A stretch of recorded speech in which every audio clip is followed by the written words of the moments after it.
traumatic for them to be thrown in like this for the life that they've just had. It doesn't even need to happen. No, I mean, I don't care if I get traumatised, I'd still keep coming regardless, because they need us. No trauma that made me become a vegan, but I did have been attacked. That was very traumatic. I was attacked on an egg farm and beaten up by farmers and arrested, and that was so traumatic, but I kept going. I guess I sit with my animals and good people. And I feel like they're resigned. They've just given up. They look hopeless. They're dead. They're alive, but they're dead. You never get used to it. I have pain all the time, but again, it just keeps me fighting. I'm not immune to it. It never gets easier. Every vigil hurts just as much, but I just fight for them. I don't know that I'm dealing with it. I just keep fighting for them. No feelings right now. Like, I'm numb. Yeah, I'm numb. You can look into their eyes and you can see that there's a life and there's like a being in there that's responsive and like just like me, I guess.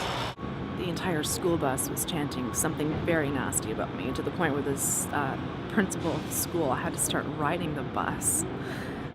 I would cry for hours and hours after school, and nothing could get me to calm down or feel good about myself. I was grateful.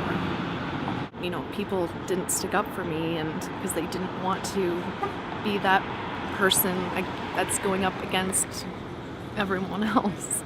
But yeah, I feel this duty to be here. Like, I just worked a 8.5-hour shift.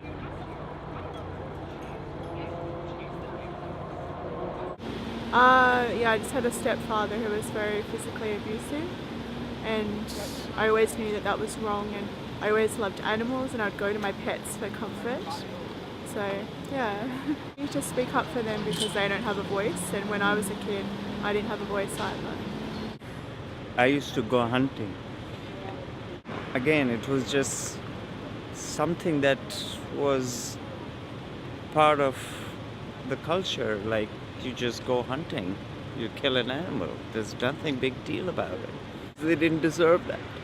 They didn't ask, they didn't do anything to me.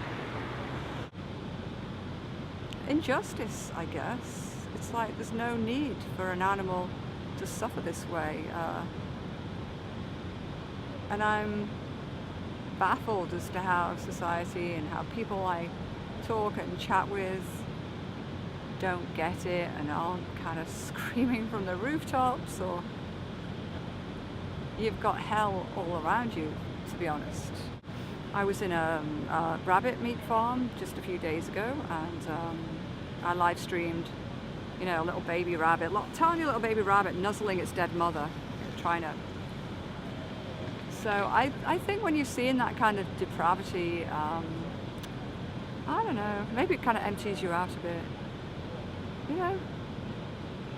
So everything that we do, we stand around chatting, we witness horror, and then we laugh and joke with each other. It's a bizarre world, isn't it? Even as activists, I went vegan in 2008, and within a week I had this huge sense of guilt lift off my shoulders. So one day I overheard my grandmother talking to my grandfather, saying that this particular calf was drinking too much. It was not leaving enough for the children. So my grandfather told my grandmother, don't let him drink to his fill, pull him away after 10 minutes. And I knew at that point that there was something wrong going on. But I tried to put it away in the back of my mind.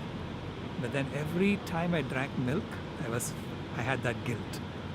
Sometimes it's just one animal that you make a connection with, and it stays, and it's very meaningful, and it's traumatic, but it's also a way of the human race connecting with animals, humanity and chickendom, coming face to face and apologizing for what we've done.